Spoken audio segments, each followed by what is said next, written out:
Before we talk about images, prompts, or AI tools, you need to understand where this came from. Music is not my job, it is my craft. I make music under the name Carmine. I'm a recording artist, producer, and engineer. My sound lives in a specific space, cinematic R&B and trap soul built on restraint, precision, and atmosphere. Late night vocals, velvet bass lines, sparse strings, deliberate silence. Everything I make is intentional. There's no excess, only detail, discipline, and tone. I do not chase moments. I do not chase trends. I build environments. Each record is designed like a scene, controlled, reflective, immersive. This is not heartbreak, it is reflection. This is not luxury, it is control, built in silence, broadcast in gold. When you make music like this, visuals matter. Not flashy visuals, not content, identity, atmosphere, continuity. I needed visuals that felt like the music sounded controlled, minimal, cinematic, but here was the problem.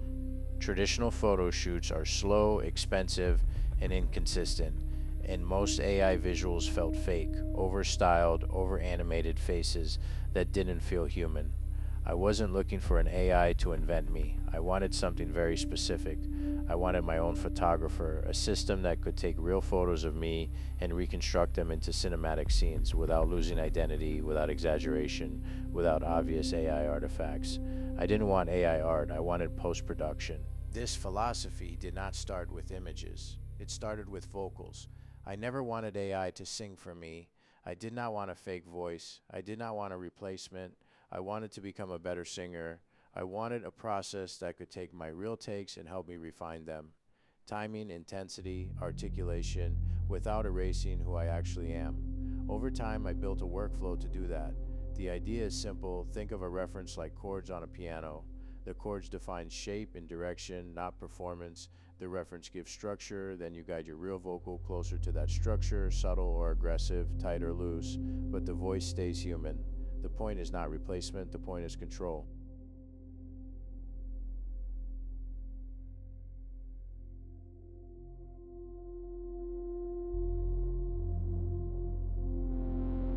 What I care about isn't effects. It's nuance, timing, dynamics, microexpression. These aren't abstract ideas, they're measurable signals inside a real performance. When I work on vocals, I don't treat a song as one block. I break it down versus hooks, individual lines.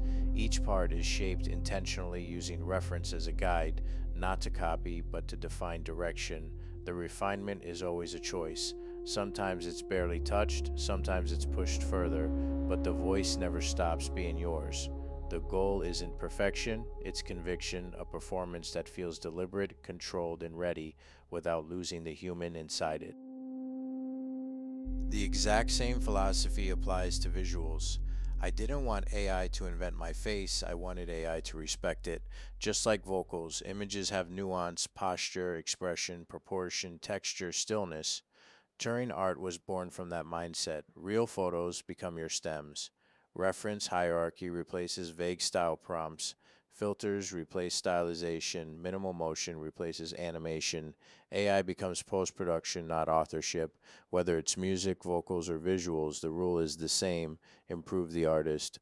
Don't replace them. For context, I'm not coming at this as a hobbyist. I'm a senior AI engineer with over 2 decades in software and nearly a decade in advanced AI systems. I've built private, on-prem, and human-in-the-loop AI systems across security, media, and creative tooling. But Turing Art isn't a product pitch. It's a system I built for myself as an artist because nothing else respected control, identity, and restraint. This course is simply me showing you how it works. Welcome to Turning Art, a course built on a simple belief. AI should enhance our creativity, not replace it. This isn't about hitting generate and hoping for the best. You start by shooting your real life, then you rebuild those moments with taste, control, and restraint. Throughout the course, you'll learn a high control system for turning your own photographs into luxury grade stills and then extending them into believable motion. Along the way, you'll hear a mantra: AI wants to perform. You force it to observe. We lock the camera, enforce minimal motion, anchor the subject's identity, and preserve the scene. The goal is cinematic images that feel real, not obvious AI art, By the end, you'll have a repeatable workflow and a personal prompt library that adapts to future models. Think of it like hiring a junior team that never sleeps. It drafts, summarizes, analyzes, and automates the boring stuff so you can focus on decisions that actually matter. The companies winning with AI aren't chasing hype, they're quietly using it to move faster, cut costs, and make smarter calls. If AI feels overwhelming, that's normal. The advantage goes to the people who start small and start early.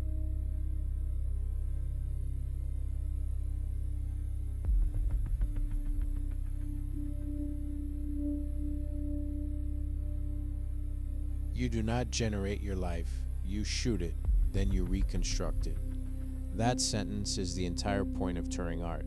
Most AI creators are doing the opposite. They start with a prompt, they generate a face, they generate a scene, then they try to convince the world it is real. That is not what we are doing here. We start with truth, your real photos, and we use AI like a technical crew, not like an artist. Think about filming. Film, a director has an idea, but the director does not personally paint every frame. There is a camera department, lighting, color, wardrobe, post-production. Turing Art is the same concept, except your crew is AI. And here's the catch. AI wants to perform, AI wants to invent, it wants to stylize, it wants to add drama, it wants to move the camera, it wants to improve your face. Our job is the opposite. Our job is to force AI to observe. We lock the camera, we lock identity, we lock realism, we control motion, and the result is cinematic imagery that feels like it could have existed, instead of obvious AI art that collapses under scrutiny. By the end of this course, you will have 5 things. 1. A capture system, how to shoot photos that are usable for reconstruction. 2. A nano-banana workflow, a 3-pass process that reconstructs, grades, and fixes facial details without losing realism. 3. A grok imagine workflow, minimal motion, video expansion that looks believable and does not break identity. 4. A global prompt system, reusable constraints that enforce consistency across every generation. 5. A continuity system, a way to build a cinematic universe that looks like a coherent brand. This is not about cool AI effects, this is about control.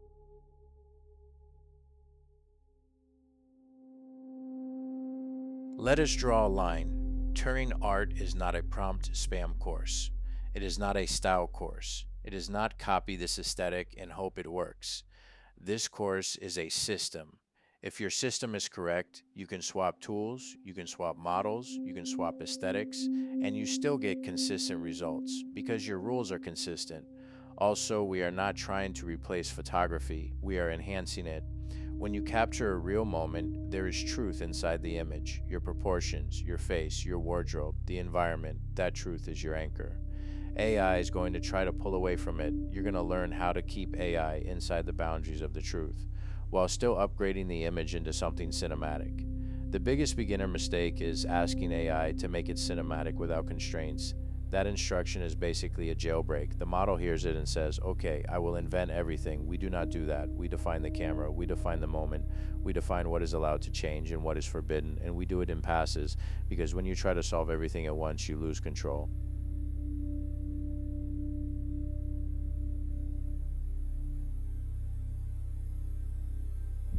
Here's the rule. Your photo is evidence. If your evidence is weak, AI will fill the gaps with hallucination.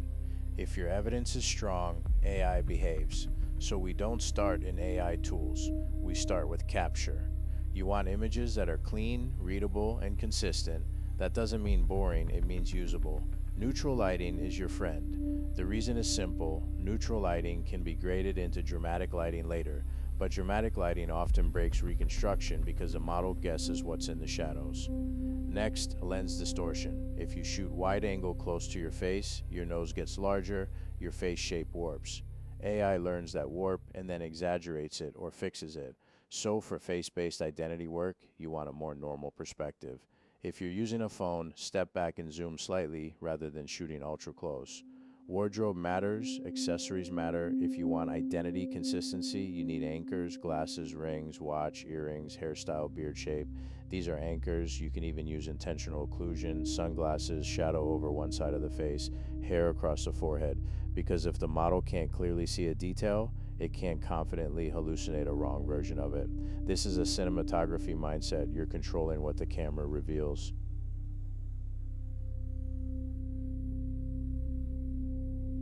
Here are the 5 shot types you must collect for this system to work, and yes, if you skip this, you'll fight the model later. Shot 1, a front or 3/4 portrait in neutral lighting. This is your primary identity reference. Shot 2, a full body or at least mid-body shot. This anchors your proportions and silhouette. Shot 3, hands or objects that represent you.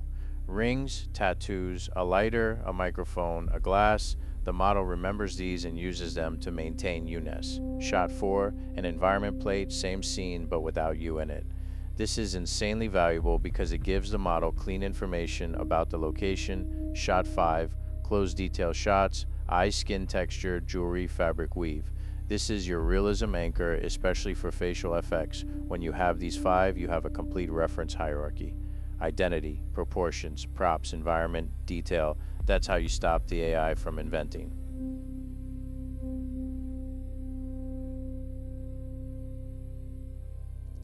We use a reference hierarchy because AI doesn't treat all instructions equally. If you don't tell the model what matters most, it will pick what matters and it will pick wrong. So we stack references like a pyramid. At the top, identity reference, face, proportions, hair, wardrobe. This is non-negotiable. Next, scene reference, location, geometry, camera angle, framing. Last, mood reference, lighting, grade, emotion. Mood is the only thing we allow to shift freely through filters. This is the doctrine. Identity and camera are locked. Mood is adjustable. When students fail, it's usually because mood instructions override identity, like make it cinematic causes the model to reshape the face, or make it luxury causes beauty filter skin. We solve it by writing global constraints.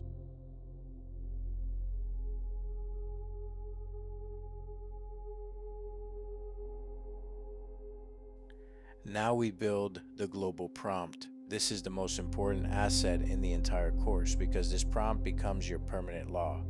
Your global prompt has 4 blocks. Block 1, identity lock. You tell the model. Preserve the exact face identity, proportions, defining features, hairline, age, realism, skin tone, wardrobe, accessories. No beautification, no morphing, no AI improvements. Block 2, camera and framing lock. Preserve the exact framing, pose, composition, and camera position. No reframing, no lens change, no crop, no new angle. Block 3, realism rules, photorealistic texture, pores, fabric weave, natural highlights, no plastic smoothing, no HDR crunch, no AI gloss. Block 4, forbidden list, no extra people, no text, no logos, no watermark, no warped anatomy, no extra fingers, no stylization, no illustration. This global prompt is what allows you to work fast because now every time you generate, you're not reinventing rules, you're reusing a stable system, and this is how you maintain consistency across images and video.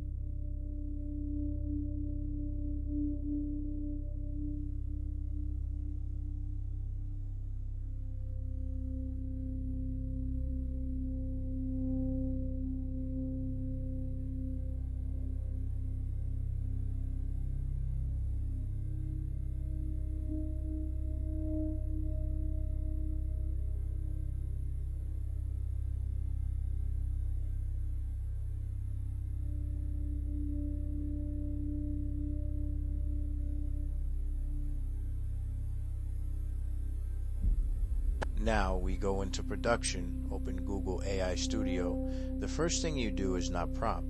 The first thing you do is set up control. Select the Nano Banana model for image reconstruction. In your prompt area, paste your global prompt, first always first. This is the rule layer. Then upload your reference photo. Remember, the photo is evidence. Now, before you run anything, pause and check your goal in pass 1. The goal is reconstruct the exact same moment with higher realism. We are not changing time of day. We are not changing environment. We are not changing mood. We're cleaning, sharpening realism, improving texture, and making it cinematic in the sense of high quality, not invented drama.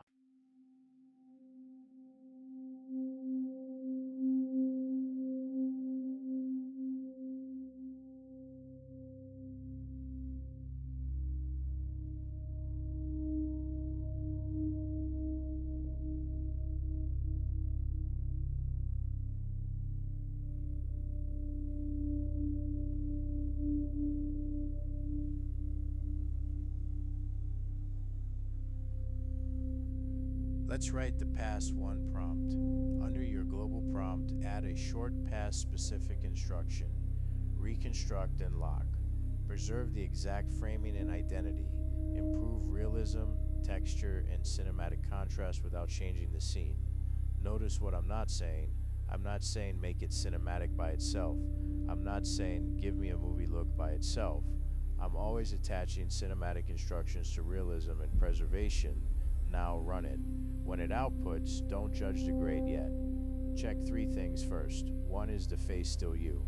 2, is the framing identical? 3, did the model introduce artifacts, weird fingers, warped textures, fake skin? If any of those fail, you do not move to pass 2, you fix pass 1 first. Most people rush, but the system only works when the base is locked.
Let's talk about pass 1 failures and how to fix them.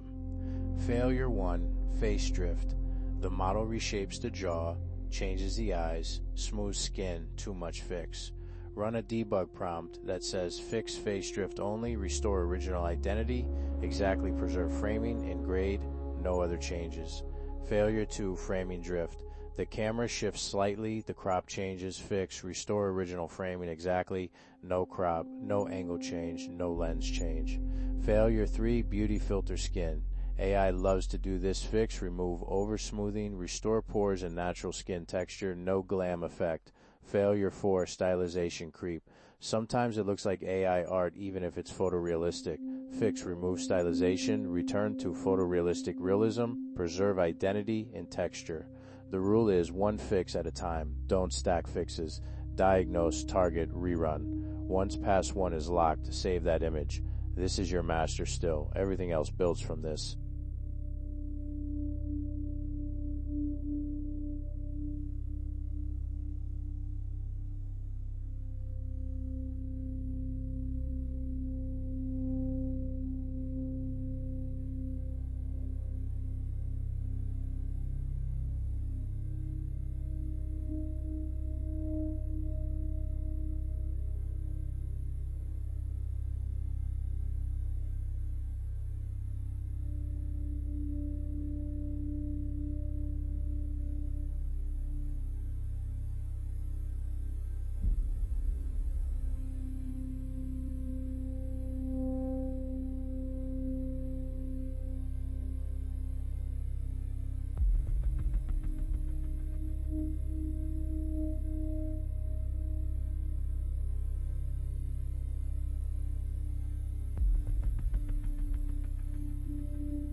Now we grade past two is filter work. Filters are not styles. Filters are grading layers, color, contrast, texture.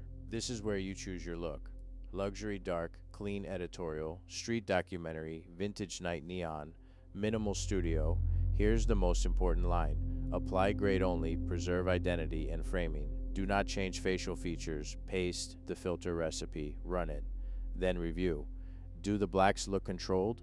Are highlights rolled off cleanly? Is skin tone believable? Does grain look like film, not digital noise? If the grade looks too intense, reduce it. You're aiming for taste, not drama. In luxury dark, you want deep blacks but readable detail. In clean editorial, you want neutral whites and crisp micro contrast. The grade is what makes the same photo feel like a different world without changing the truth of the image.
Pass 3 is facial FX. This is where we fix the small things that break realism, and again, you only fix one problem per generation. Let's start with skin. Many models smooth skin into plastic, so the skin FX prompt is restore natural pores and microvariation, remove plastic smoothing, preserve facial structure, do not change lighting or grade, run it. Next example, eyes AI. Eyes often become CGIs, too sharp, glowing, fake catch lights. So your eye prompt is preserve original eye shape, natural catch light, only realistic iris texture, no glow, no enlargement, run it.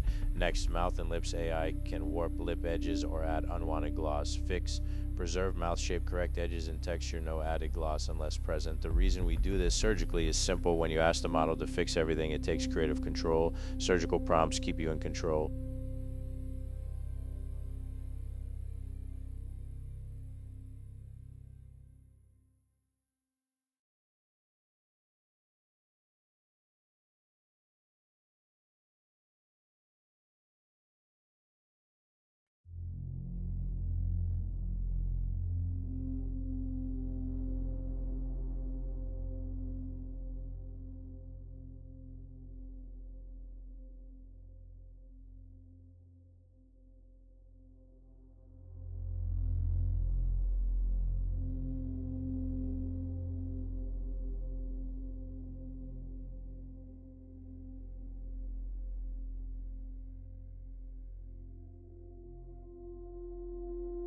Motion is where AI exposes itself. In still images, you can hide a lot. In video, the model has to maintain identity across frames. If you allow too much movement, the face morphs. If you allow camera movement, the entire scene warps. So we follow the minimal motion doctrine. The subject is almost completely still. The camera is locked. The environment moves subtly. This is how you get believable minimal motion cinema, not AI animation.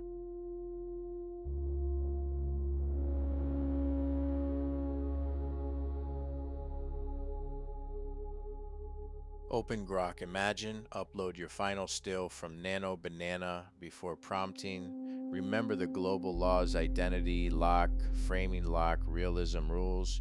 Your motion prompt must explicitly say lock tripod. No pan, no tilt, no zoom, no reframe. If you don't say it, Grok will move the camera anyway. Then specify motion allowance, breathing only, or breath plus blink, or environment only. Start with the lowest intensity. The goal is to barely move because realism lives in restraint.